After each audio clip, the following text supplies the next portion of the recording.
पृष्ठ 35 पे है ये प्रश्न, 6 क्लास हिंदी मीडियम। पदार्थों को पृथक करने की हमें आवश्यकता ही क्यों होती है ना। तो देखो उत्तर लिख रहा है इसका, उपयोग में लिए जाने वाले पदार्थ में हानिकारक अथवा अनुपयोगी पदार्थ तथा अशुद्धियाँ मिली हो सकती हैं। इसलिए किसी भी पदार्थ को उपयोग में लेने से पहले हमें उसमें उपस्थित या मिले हुए अनुपयोगी हानिकारक कहते हैं जैसे पदार्थों को पृथक करने की आवश्यकता होती। जाग उत्तर सेम न्यू देनो, मतलब उसमें से अनुपयोगी हानिकारक पदार्थों को अलग करना जरूरी है। ठीक है। और दूसरा प्रश्न देखियो, पाठ्य पुस्तक के प्रश्न है ना। प्रश्न नंबर 1, हमें किसी मिश्रण के विभिन्न अवयवों को पृथक करने की आवश्यकता क्यों होती है। 2 उदाहरण लिखिए, उदाहरण सहित समझाने। देखो, हमें किसी मिश्रण के विभिन्न अवयवों को पृथक करने की आवश्यकता निम्न 2 कारणों से होती है। पहला कारण, किसी पदार्थ का उपयोग करने से पहले उसमें मिश्रित हानिकारक अथवा अनुपयोगी पदार्थों को पृथक करने हेतु पहली बात तो उसमें से हानिकारक और अनुपयोगी पदार्थों को बाहर कर देते हैं। नंबर 2,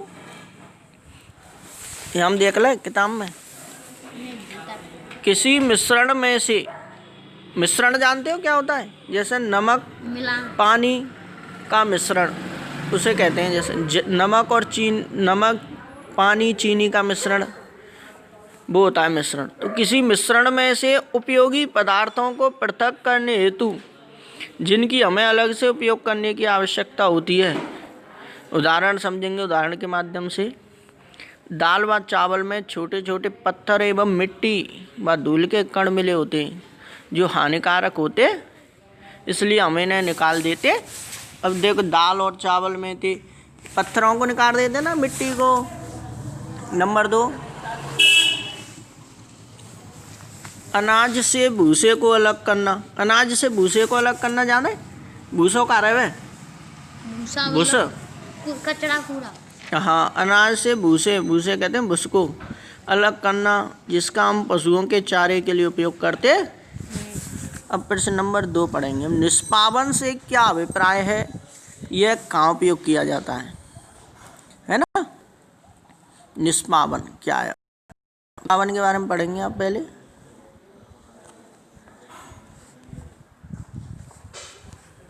अब देखो, निष्पावन, निष्पावन पवन अथवा वायु के द्वारा किसी मिश्रण के अवयवों को पृथक करने की विधि क्या कहलाती है, निष्पावन कहलाती है। पवन जाने क्या होता है, वायु मतलब हवा के द्वारा किसी मिश्रण के अवयवों को पृथक करने की विधि निष्पावन कहलाती। अब देख, निष्पावन का उपयोग प्रश्न कह रहा है, यह कहाँ उपयोग किया जाता है। ये तो परिभाषा दे देंगे, अब इसका उपयोग बताना है। बेटा पूछूंगा, पीछे नहीं बताई ना मार भराई तुम, पहले देख ले ध्यान से, फिर तो याद ना है मैं तो फिर। अब देखो, निष्पावन का उपयोग किसी मिश्रण से हल्के तथा भारी अवयवों, अवयव कहते हैं तत्व, अंगों को पृथक करने के लिए किया जाता है। साधारणतः किसान इस विधि का उपयोग अनाज से हल्के भूसे को अलग करने के लिए करते हैं। जैसे अनाज रहे हो, चावल को अनाज, गेहूँ में से भूस होती है ना, भूसे हम खा ना सके तो उसको अलग करने की विधि, ऊपर से डालो तुम भूस दूर उड़ेगा, गेहूँ पास में गिर जाएंगे, तो उसे कहते हैं निष्पावन, मतलब फटकना। फटक कर ही तो अलग करते हैं हम दूर से ऊपर। पहले अब तो थ्रेसर कटर आ गई, उनकी सहायता से हम अलग कर देते हैं गेहूँ को भूस से अलग। हाँ, नीचे 2 मिनट हम भट्टे एक बोरी गेहूँ निकाल दे 2-3 मिनट में, है ना। अब आ जाओ नंबर 3 प्रश्न पढ़। प्रश्न नंबर 3, हाँ, पकाने से पहले दालों को किसी नमूने से आप भूसे एवं धूल के कण कैसे पृथक करेंगे। हाँ देख, पकाने से पहले दालों के किसी नमूने से, जैसे दाल है ना, दाल में होते हैं भूसे एवं धूल के कण, कैसे अलग करेंगे। तो इसका उत्तर देखेंगे, पकाने से पहले दालों से हम भूसे के कणों को हस्तचयन हस्तचयन मतलब हाथों के द्वारा एवं धूल के कणों को जल से धोकर अलग करेंगे। धूल के कणों को कैसे करेंगे? धूल में जो कण है वह पानी में डाल दे उनने, है ना, दाल है ऊपर ऊपर तैरती भाई, आ जा भाई धूल के कण और धूल ऊपर आ जा भाई, भाई निकाल दो पानी, तो नीचे नीचे गेहूँ रह जाएंगे, है ना, छालन दाल रह जाए। अब छालन का उपयोग प्राय निष्पादन तथा थ्रेसिंग के बाद भी गेहूं में बचे पत्थर। अरे कहाँ चल रहा, रुक जा तू उसमें। प्रश्न नंबर 4 पढ़ेंगे अब। हाँ, छालन से क्या अभिप्राय है? अभिप्राय जाने? छालन का क्या अर्थ है? अभिप्राय मतलब अर्थ है। यह कहाँ उपयोग होता है? तो देख, छालन यह भी पृथक्करण की एक विधि, पृथक्करण जाने, अलग करने की विधि। इसमें छलनी के छिद्रों से महीन कण, महीन मतलब छोटे छोटे कण तो छनकर नीचे निकल जाते हैं, जबकि बड़ी अशुद्धियाँ छलनी में ही रह जाती। जैसे तुम आटे ना छाने छलनी में थे, आटा हम तो भूसी रह जावे, ऊपर रह जावे, और बढ़िया आटा रहे नीचे निकल जावे, उसे कहते हैं। छालन का उपयोग प्राय निष्पादन मतलब फटकने में तथा थ्रेसिंग के बाद भी गेहूं में बचे पत्थर, डंडियों, है ना, डंडियाँ होती हैं, तथा भूसे को दूर करने में किया जाता। छालन मतलब देख गेहूँ हमें पिस के, है ना, बाके बाद भी छानने पड़ते हैं हमें, नहीं तो रोटी कर कर इसी लगे, है ना, छानी पड़ते हैं हमें वापस।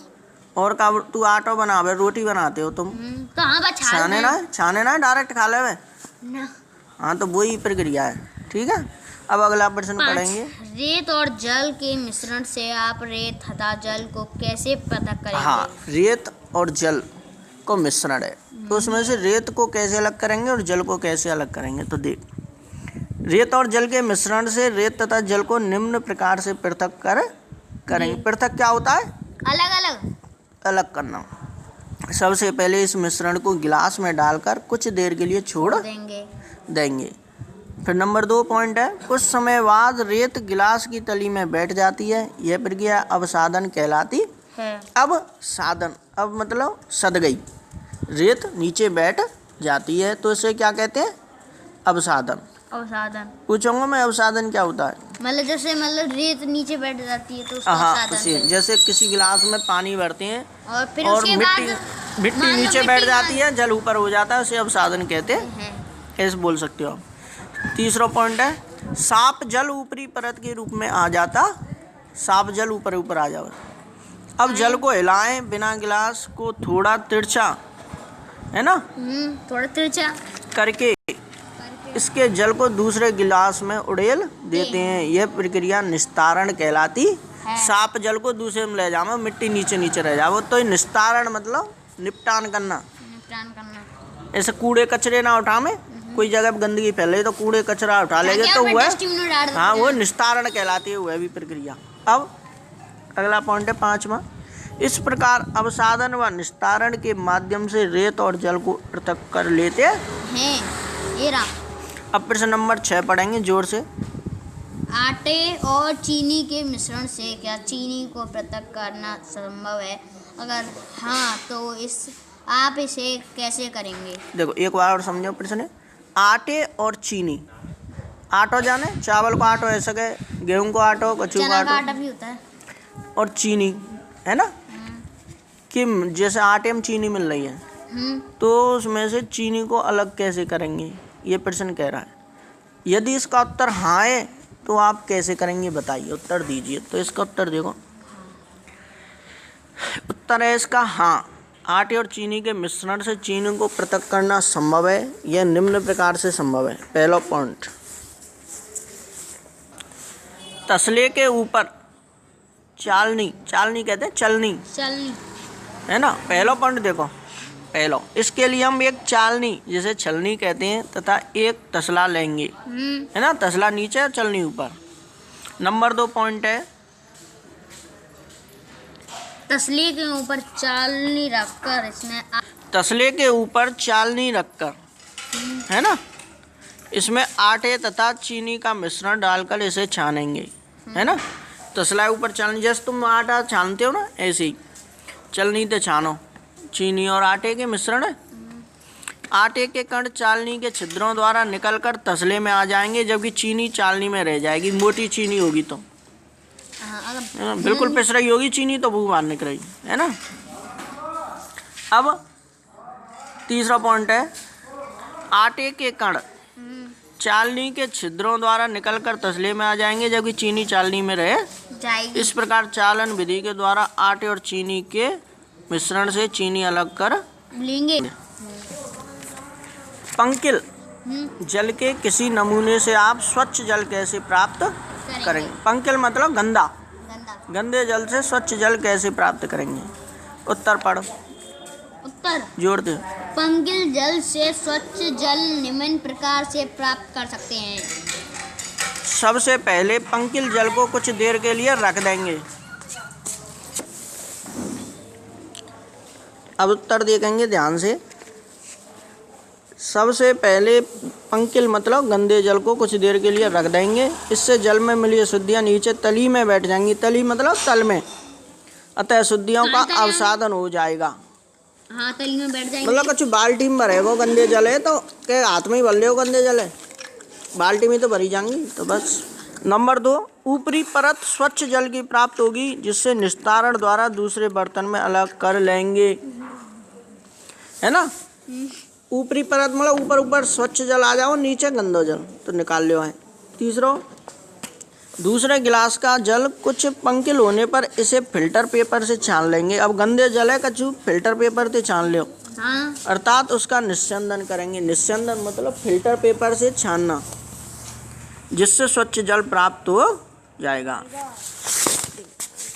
इसी प्रकार पंकिल जल से अवसादन, निस्तारण, निस्यंदन विधियों के द्वारा स्वच्छ जल प्राप्त कर लेंगे।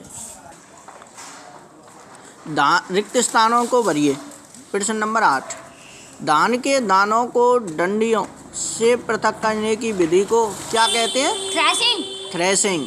ये खाली जगह दे रखी है, ये बननी है आपको। आगे बोलो। देखो जा, ये बननी है आपको खाली जगह, थ्रेशिंग, है ना। अब नंबर 2, खा। किसी एक कपड़े पर दूध को उड़ेलते हैं या डालते हैं तो मलाई उस पर रह जाती है।